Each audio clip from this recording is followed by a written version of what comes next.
வணக்கம் ஃப்ரெண்ட்ஸ். இன்றைக்கி நம்ம முருங்கை மரம் தான் பார்க்குறோம். எங்கள் வீட்டில் முருங்கை மரம் இருக்குது. பார்த்திங்கன்னா நிறைய இந்த சீசனில் நல்லா காய் வச்சிருக்கு.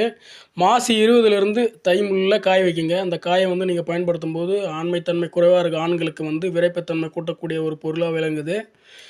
அது மட்டுமான விந்தணுக்களையும் கூட்டி கொடுக்குது ஆண்களுக்கு. இந்த காயை வந்து நல்லா வதக்கி சாப்பிடலாம். ரொம்ப நல்ல ஒரு நிவாரணி பொருளாக விளங்குது. ஆண்களுக்கு நல்ல ஒரு மதிப்பு கூட்ட ஒரு பொருள். இந்த பிசினும் பயன்படுத்துகிறாங்க. நான் பயன்படுத்துனது அப்படி எப்படி பயன்படுத்துகிறாங்கன்னு நமக்கு தெரியல.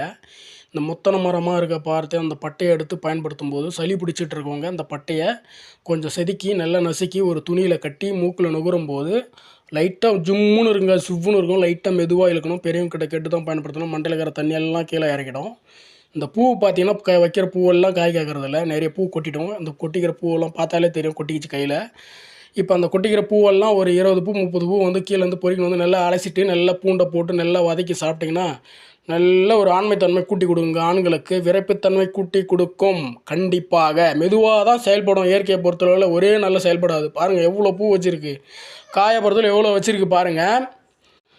எவ்வளோ பூ வச்சுருக்கு பாருங்கள். அது மட்டுமானால் அந்த கீரையை வந்து நீங்கள் நிறைய ரெகுலராக பயன்படுத்துகிறோம். ஆண்களுக்கு மட்டும் இல்லை, பெண்களுக்கும் சரி. ஆண்கள் பெண்கள் இருபாலரும் ரத்தத்தை வந்து ரத்த எவ்வளோ கம்மியாக இருக்குது, ரத்த சோக்கையாக இருக்குன்னா ரத்தத்தை கூட்டி கொடுக்கணும், வெயிட் இன்க்ரீஸ் பண்ணணும்னா இந்த கீரையை வந்து ரெகுலராக நீங்கள் வந்து எண்ணெயில் வதக்கோ இல்லை வந்து பருப்பில் போட்டு கடைஞ்சா ரெகுலராக நீங்கள் கீரையை எடுத்துகிட்டே வரும்போது ரத்த லெவல் வந்து இன்க்ரீஸ் கூட்டி கொடுக்குங்க பயங்கரமாக.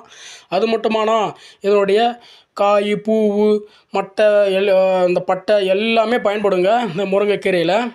அது மட்டும் இல்லைங்க, இந்த வந்து அந்த ஈர்க்கை வந்து கீரை உருவிட்ட பிறகு ஈர்க்கை இருக்கும். அந்த ஈர்க்கை வந்து நல்லா கொதிக்க வச்சு அந்த சாரத்தை வந்து ரசத்தை கூட கலந்து அதை கொதிக்க வச்சு குடிக்கும்போது வந்து நல்ல ஒரு பொருளாக இருக்கும். நல்ல வந்து ஒரு எலும்பை வளப்படுத்தக்கூடியதாகவும் இருக்குங்க.